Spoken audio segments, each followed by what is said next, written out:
Kapan nikah? Kita tahulah ya, kalau pria atau wanita yang pada usia akhir 20 belum menikah, maka akan dianggap sebagai bujang atau perawan tua. Dan ironisnya itu dilakukan oleh lingkungan terdekat kita, itu kayak teman, tetangga, hingga keluarga kita sendiri. Jadi bagaimana dong cara kita menyikapinya?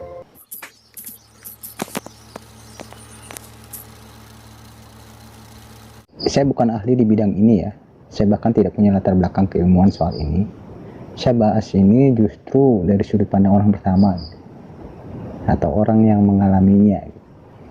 Ada banyak banget dampak buruk pertanyaan kapan nikah bagi kesehatan mental.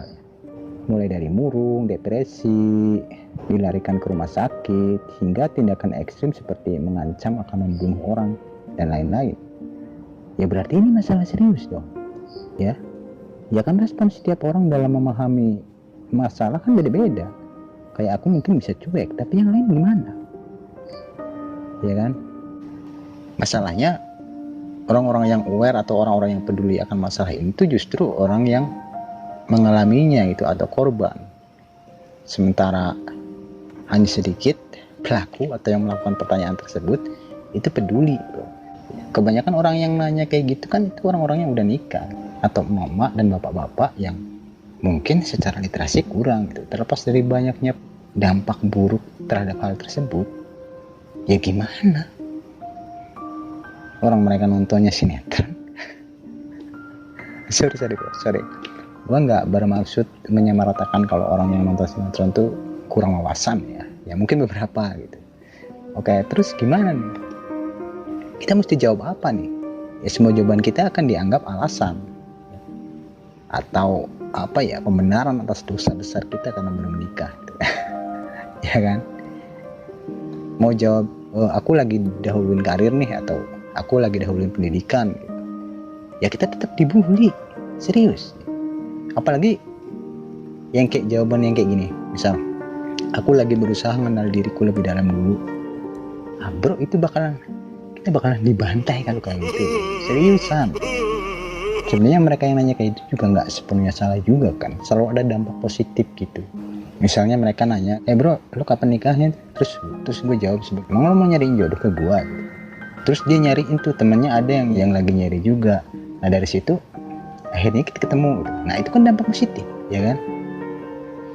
Tapi ya tolong pikirin dampak negatifnya juga gitu kan. Kalau karena pertanyaan yang kalian pikir sepele itu ada orang yang hingga depresi gitu, bahkan dilarikan ke rumah sakit, bahkan ada yang mengancam akan membunuh. Jadi kan itu masalah serius, bro. Ya, itu masalahnya rumit, bro ya. Kayaknya itu masalah kultur orang Asia gitu. Karena di Cina juga sama, bro.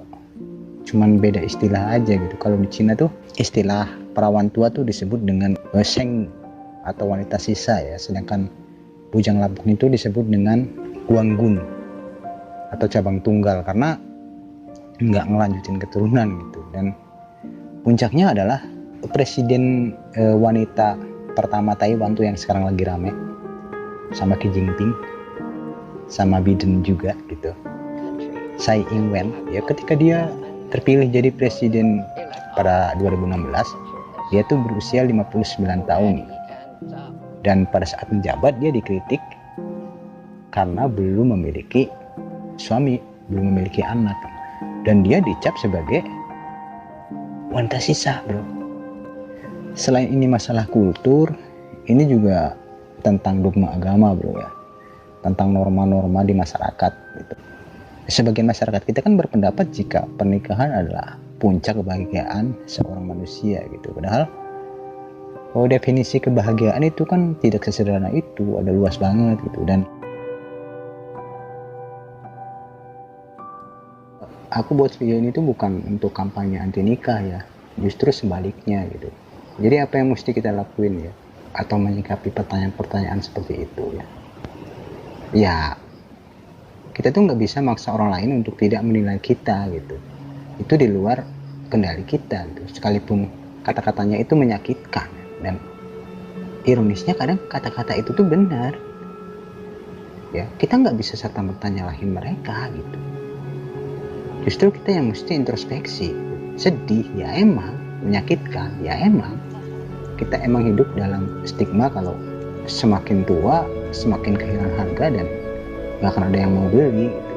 Dan karena stigma itu banyak orang menyerah gitu, dan gak ngelakuin apapun, bahkan terus tenggelam dalam kesedihan gitu.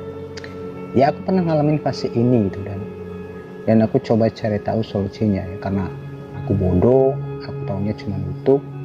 Akhirnya aku nonton beberapa channel ya, kayak 1%, kayak Ferry Ilmandi, dan beberapa video Close the Door juga aku tonton.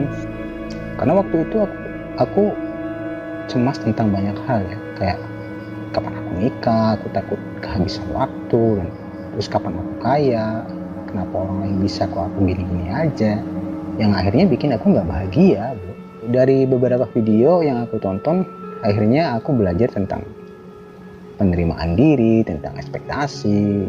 Aku juga belajar tentang beberapa hal yang di luar kendali kita, kayak misal orang lain bilang kalau kita jelek gitu, ya itu kan pendapat mereka gitu, dan itu nggak bisa kita kontrol, bro. Sayangnya kita justru fokus pada pendapat itu gitu, sampai bikin kita nggak bahagia. Kenapa kita nggak fokus pada hal-hal yang bisa kita lakuin aja gitu, kayak ya udah kita terima apa adanya kondisi fisik kita gitu, dan coba perbaiki apa yang bisa diperbaiki tanpa perlu mengejar standar kecantikan atau ketampanan tertentu. Itu justru lebih menenangkan dan bakal bikin kita bahagia gitu, dari dalam gitu. Lalu aku juga belajar tentang bagaimana kita berekspektasi gitu. Ya aku mengutip Bro Ferry ya, karena ini bagus ya. Rasa bahagia itu bukan terletak pada seberapa tinggi pencapaian kita, bro, tapi tentang seberapa rasional sebuah harapan.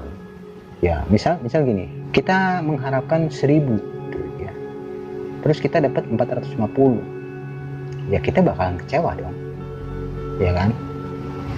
Tapi coba kita ngarepin 300, terus kita dapatnya 450, ya kita bakal bahagia, bro, meskipun itu jauh dari 1000. Ya sampai video ini dibuat, ya aku memang belum nikah gitu, tapi sekarang aku tidak semurung dulu gitu. Aku juga lebih ngerasa tenang gitu, aku bahagia, aku menikmati kesedihan, aku menikmati kegagalan gitu.